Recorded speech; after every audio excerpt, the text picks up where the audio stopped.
Magical comb. Charanpur नाम के गांव में मोहनलाल नाम का एक व्यक्ति रहता था, जो अपने टकले होने के कारण पूरे गांव में फेमस था। उसका एक बेटा था नंदू। वो बेचारा भी अपने बाप की तरह टकला था। इसी कारण रोजाना स्कूल में सभी बच्चे उसका मजाक उड़ाया करते थे और उसके जाते पीछे से आवाजें लगाया करते थे, ओए टकलू, ओए टकलू टकलू। रोज स्कूल में उसे यही सब सुनना पड़ता था, जिसके कारण वो अक्सर स्कूल के बाहर लगे पेड़ के पास जाकर बहुत रोया करता था। एक दिन नंदू घर आकर अपने पिता से कहा, पिताजी, स्कूल में सब बच्चे टकलू टकलू कहकर बहुत मजाक उड़ाते हैं। मेरा दिल बहुत खराब होता है। नंदू ये कहकर रोने लगा। नंदू की माँ सविता ने प्यार से नंदू के सर पे हाथ रखा और नंदू के पिता से बोली, अरे नंदू के बापू, तुम कुछ क्यों नहीं करते? ये सब तुम्हारे ही कारण है कि आज हमारा बच्चा गंजा है। तो मोहनलाल बोला, क्या कहा? मेरे कारण? हाँ, तुम्हारे कारण। मेरे माँ बाप ने तुम्हारे सुंदर बाल देखकर ही मुझसे शादी करवाई थी। फूटे करम मेरे, वो तो बाद में पता चला कि तुम गंजे हो। अरे भगवान, बस भी कर दो। सारी उम्र बीत गई है सुनते सुनते, अब तो बस कर दो। बेटा नंदू, तुम दिल छोटा मत करो। मेरी तरह तुम भी विग लगा लो, फिर स्कूल में कोई तुम्हारा मजाक नहीं उड़ाएगा। एक दिन नंदू घर में अकेला था, तो बाहर एक साधु बाबा ने आवाज लगाई, कोई है जो भूखे बाबा को खाना खिलाए? कोई है जो इस पेट की आग बुझाए? ये सुनकर नंदू कुछ खाना लेकर बाबा के पास गया। साधु बाबा ने नंदू से खाना लेकर उसे आशीर्वाद दिया और बोला, बेटा नंदू, हमारे पास भी तुम्हारे लिए कुछ खास है, जिससे तुम्हारे सब दुख दूर हो जाएंगे बच्चा। ये कहकर उसने नंदू को एक कंघी दी और बोला, बेटा नंदू, ये कोई साधारण कंघी नहीं, ये एक तिलिस्मी कंघी है। ये कंघी सर पे फेरने से तुम्हारे बहुत सुंदर बाल आ जाएंगे और तुम्हारा कोई मजाक नहीं उड़ाएगा। नंदू ने बाबा जी को धन्यवाद किया और बोला, स्वामी जी, आप तो महान हैं, आपको तो सब पता है। हाँ बच्चा, हम सब जानते हैं, हमसे कुछ भी नहीं छुपा हुआ। ये कहकर बाबा वहां से चला गया। साधु बाबा के जाते ही नंदू तुरंत घर के अंदर लगे शीशे के सामने आ खड़ा हुआ और सर पे कंघी को रगड़ने लगा, तो एकदम से नंदू के सर पे बाल आ गए। ये देखकर नंदू खुशी से घूमने लगा। आहा, मेरे सर पे बाल आ गए। आहा, अब मैं गंजा नहीं रहा। शाम को जब मोहनलाल और उसकी पत्नी घर आए तो नंदू को देखकर बहुत खुश हुए। नंदू के सर पे बाल देखकर श्वेता बोली, अरे नंदू बेटा, ये क्या? एक ही दिन में तुमने सर पे विग लगा भी ली। नहीं माता जी, ये कोई विग नहीं है, ये तो एकदम असली बाल है। ये बोलकर नंदू ने साधु बाबा वाला सारा माजरा सुना दिया। अगले दिन स्कूल में नंदू के बाल देखकर सब बच्चे आश्चर्य से उसे देखने लगे। फिर सबने नंदू से अपने किए की माफी भी मांगी।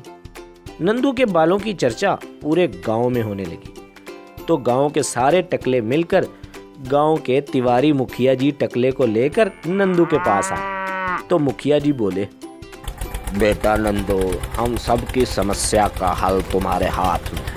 अगर तुम चाहो तो हमारे टकलेपन भी दूर हो सकते हैं। कृपया करके हमारे सर पे अपनी तिलिस्मी कंघी से बाल उगा दो, बदले में जो चाहो मांग लो। ये सुनकर नंदू बोला, तिवारी जी, मेरी सिर्फ एक ही इच्छा है। हमारे गांव में कोई स्विमिंग पूल नहीं है। मैं चाहता हूं आप हम सब बच्चों के लिए एक स्विमिंग पूल बनवा दें, जहां हम सब बच्चे मजे से खेला करें।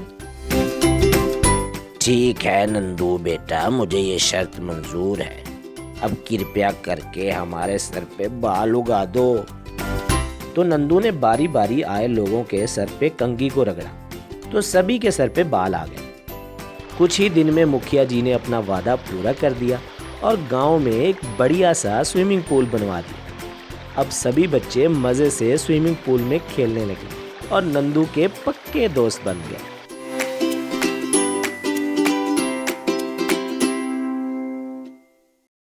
देवीलाल बिजली बाबू। लालपुर नाम के गांव में देवीलाल नाम का एक व्यक्ति रहता था जो साइकिल पे समोसे बेचा करता था।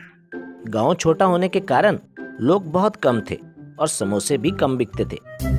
एक दिन उसने साथ वाले गांव जाकर समोसे बेचने का फैसला किया। उस दिन गर्मी भी कुछ ज्यादा थी। गर्मी के कारण उसका बुरा हाल हो रहा था।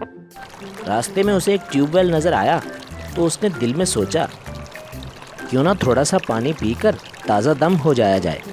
उस ट्यूबवेल के साइड में एक बोर्ड पर लिखा था, खबरदार, शॉर्ट सर्किट के कारण पानी में करंट है। मगर देवीलाल ने ये सोच करके देखी जाएगी और पानी में हाथ डाल दिया। देवीलाल को बिजली का जोरदार झटका लगा और वो वहीं बेहोश होकर गिर गया। काफ़ी देर के बाद जब उसे होश आया तो ये देख करके वो अब भी जिंदा है, खुदा का शुक्र अदा करने लगा। फिर गिरता पड़ता साइकिल पर बैठकर घर की तरफ हो लिया। रास्ते में उसे एक खंबा नजर आया जिससे एक वायर टूटकर सड़क पर गिरी हुई थी। ये सोचकर कि कहीं किसी को करंट न लग जाए, वो वायर उठाकर साइड पर करने लगा। अभी वायर को पकड़ा ही था कि एक आदमी भागता हुआ आया और बोला, अरे वायर में तो हाई वोल्टेज करंट है, तुमने इसे कैसे पकड़ लिया? तो देवीलाल बोला, क्या कहा? करंट है? अगर इसमें करंट होता तो क्या मेरा अब तक तंदूरी रोस्ट ना बन गया होता? ये कैसे हो सकता है? कहकर टेस्टर देवीलाल के शरीर को लगा दिया।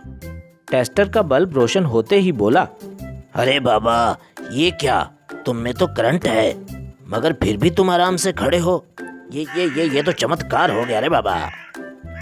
ये देखकर देवीलाल घबरा गया और जल्दी से साइकिल पर बैठकर अपने घर पहुंच गया और अपनी बीवी सविता को सारा माजरा सुना डाला। ये सुनकर उसकी बीवी बोली, क्या? मुझे तो विश्वास ही नहीं हो रहा। तुम्हें पता है, सुबह से बिजली नहीं आ रही है, गर्मी से बुरा हाल है। अगर तुम सही कह रहे हो तो जरा मेन स्विच को हाथ लगाओ और पंखा चला के दिखाओ। देवीलाल ने डरते डरते जब मेन स्विच को हाथ लगाया तो सारा घर रोशन हो गया। ये देखकर श्वेता बहुत खुश हुई और बोली, अरे ये तो सच में चमत्कार हो गया। आज से हम पैसे लेकर पूरे गांव को बिजली दिया करेंगे और खूब धन कमाएंगे। सारे गांव में देवीलाल बिजली बाबू के नाम से मशहूर हो गया। अब बिजली बाबू जब भी गांव में बिजली नहीं होती थी तो गांव वालों के घर जाकर वॉशिंग मशीन का वायर पकड़कर, इस्त्री का वायर पकड़कर, ट्यूबवेल का वायर पकड़कर सबके काम आने लगा और बदले में बहुत सारा पैसा भी कमाने लगा। यूं देवीलाल ने बड़ा सा घर बना लिया और गाड़ी भी ले ली जिसपे वो अब पूरे गांव में घूमा करता था। एक दिन उसी गांव में रहते एक व्यक्ति लालदीन के घर कुछ चोर आ गए और उसे गन पॉइंट पे डराने और लूटने लगे। उसी वक्त देवीलाल वहां से गुजर रहा था तो उसने चिल्लाने की आवाज़ सुनी, हमें मत मारो, हमें मत मारो। ये सुनकर देवीलाल तुरंत घर के अंदर भागा।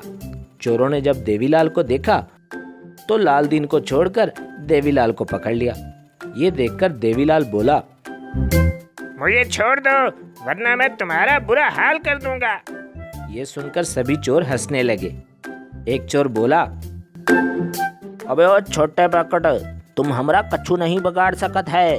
चल निकाल निकाल, जो भी है तेरे पास निकाल, नहीं तो गोली मार देगा, समझा क्या? देवीलाल ने सोचा, लगता है ये लोग ऐसे नहीं मानेंगे, इनको दिखाना ही पड़ेगा कि आखिर ये छोटा पैकेट क्या कर सकता है।